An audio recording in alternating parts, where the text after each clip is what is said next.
ઊંધી ચાપડી બનીને રેડી થઈ ગઈ છે. હેલો યુટ્યુબ ફેમિલી, સ્વાગત છે તમારું બધાનું ફરી એક વખત નવા વ્લોગની અંદર. તો જય માતાજી, રામ રામ અને કેમ છો? આવ્યો હોપ કે તમે બધા મજામાં રહેશો અને આપણે પણ જો મજામાં જ છીએ. વાગી ગયા છે સાંજના 7 વાગી ગયા છે અને 7 વાગે આપણે વિડીયોની શરૂઆત કરી છે. અને આપણે જો અત્યારે સ્કૂલેથી ઘરે આવી ગયા, ચાય પી લીધો અને શાકભાજી પણ લાવ્યા અને મસ્ત મજાની આજે એક રસોઈ બનાવવાની છે. શું બનાવવાની છે તો તમે થંબનેલમાં જોઈને ખબર જ પડી ગઈ છે. તેમ પણ મહેનત કેટલી થાય તમને જણાવું. જો અમારા મેડમ અત્યારે કટિંગ કરી રહ્યા છે. આજે જો માર્કેટમાંથી કેટલું હું લાવ્યો, કોથમીર ને ભાજી, ડુંગળી, ગાજર ને કાંકડી ને આ જો ફુલેવર ને ચોળી ને અમારે કટિંગ કામકાજ ચાલુ છે. અમારે મેડમ કટિંગ કરી રહ્યા છે. તો આવું કંઈક છે અને આપણે મસ્ત મજાનું નાવા જવાનું છે. મેડમ અમારે કટિંગ કરે છે, બધી રસોઈની તૈયારી સ્પેશિયલ. શું બનાવવાનું? ઊંધિયું ચાપડી. જો ઊંધિયું ચાપડી બનાવવાનું છે એટલે તમને બતાવવાના છે કેવી રીતે ઊંધિયું ચાપડી બનાવવાની, કેવું ઊંધિયું ચાપડી બનાવી. મહેનત ઘણી લાગે છે વિડીયો બનાવવા માટે. જોવો ત્યાં આ બધી વસ્તુ લાવવી પડે અને જોવે જરીક વસ્તુને લાવવી પડે.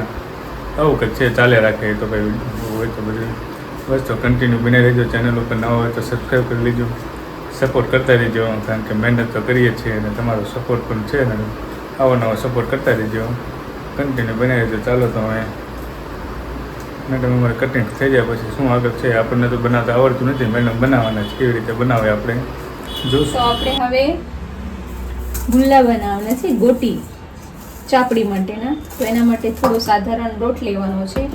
પછી એમાં ચણાનો લોટ એડ કરીશું, થોડો ચણાના લોટ, પછી થોડું મીઠું એમાં એડ કરીશું, થોડું લાલ મરચું એડ કરીશું, થોડો અજમાયું એડ કરીશું,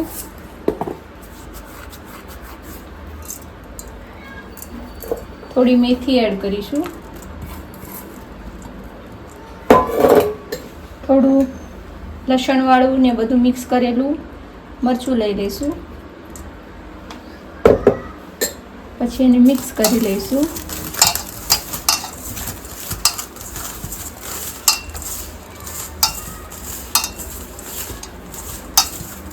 હવે આપણે કઠણીઓ લોટ બાંધી દેવાનો છે. કઠણીનો લોટ એવો મસ્ત બંધાઈ ગયો છે. હવે નાના નાના એવા ગુલ્લા બનાવી લઈશું.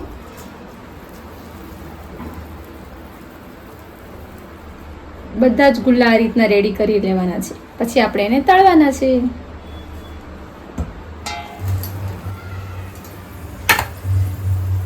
આપણે હવે ગોટીને તળી લઈએ. તેલ આવી ગયું છે એમાં.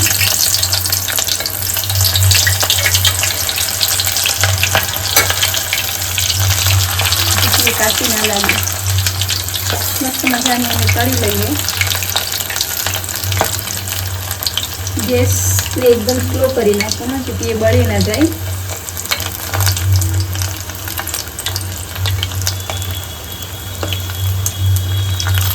તો મસ્ત મજાની આપણી ગોટી એવી તળાઈ ગઈ છે.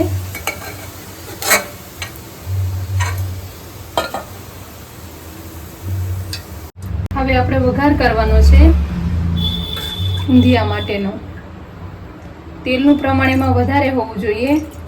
પહેલા આપણે બધી સામગ્રી બધી ભેગી કરી લઈએ જેથી ધોવામાં સરળ આવે.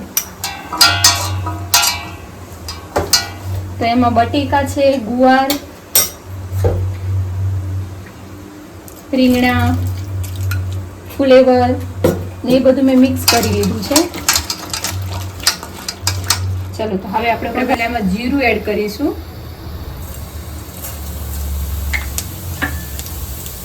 એડ કરીશું, થોડા મરચાં એડ કરીશું. વઘાર માટેની સામગ્રી બધી એમાં એડ કરી દીધી છે. હવે આપણે એમાં ડુંગળી એડ કરવાની છે.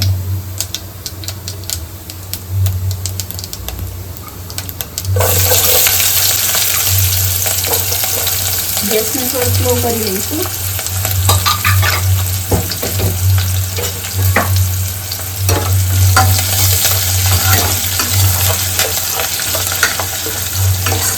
ડુંગળીને થોડી ચડવા દઈશું. હવે આપણે એમાં વટાણા એડ કરી દઈશું.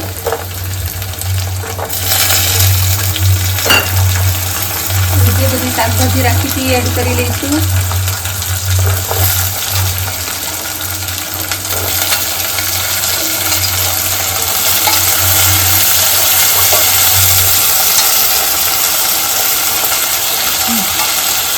મીઠું એડ કરી લઈશું સ્વાદ અનુસાર. લસણ ને લીલા મરચાંનું જે પીસ કરીને બનાવ્યું હતું એ મરચું એડ કરી દઈએ. પછી થોડું લાલ મરચું થોડું એડ કરીશું. હળદર એડ કરીશું. હવે બધું મિક્સ કરી લઈએ.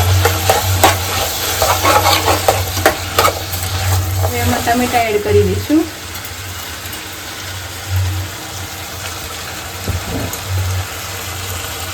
ગોટી,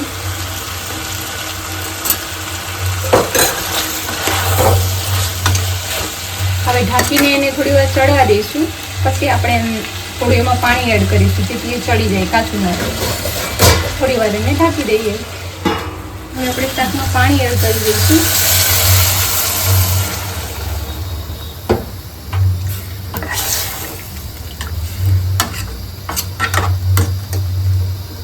હવે એમાં ગરમ મસાલો એડ કરીને પછી એને ચડવા દઈશું. ત્યાં સુધીમાં આપણે ચાપડી રેડી કરી લઈએ. હવે આપણે ચાપડી માટેનો લોટ બાંધી લઈએ. ઘઉંનો લોટ થોડો કરકરીયો એવો લેવાનો છે, સાવ ઝીણો નહીં. થોડુંક એને ચાળી લઈશું.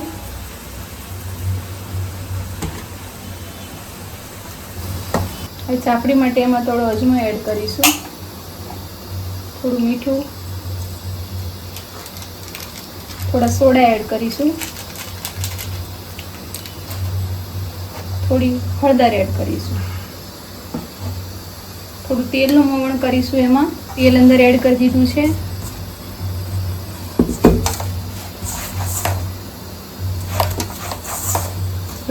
થોડું પાણી નાખીને પછી જ લોટ બાંધવાનો છે. એક સાથે બધું પાણી એડ નથી કરવાનું. તો આપણે લોટ બાંધી લઈએ.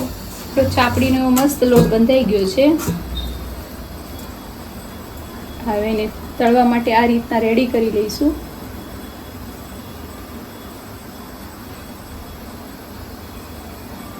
જો આ રીતના આપણે બધા રેડી કરવાના છે. હવે આપણે તેલ મસ્ત ગરમ થઈ ગયું છે તો ચાપડીને તળી લેવાની છે.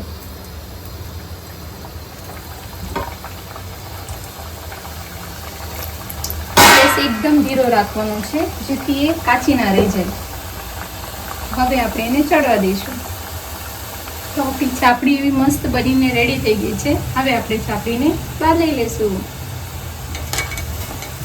જો જય શ્રી કૃષ્ણ અને રામ રામ બધાને. તો આજે અમારે ઊંધિયું ચાપડી હતી. તો જો ઊંધિયું ચાપડી બનીને રેડી થઈ ગઈ છે. જો તમને અમારી આજની રેસીપી ગમી હોય તો અમારા વિડીયોને લાઇક એન્ડ સબસ્ક્રાઈબ કરવાનું ભૂલતા નહીં. ને જો તમે અમારી ચેનલ પર નવા હોય તો અમારી ચેનલને સબસ્ક્રાઈબ કરવાનું ભૂલતા નહીં. અને એક નાનકડી કોમેન્ટ જરૂરથી કરજો.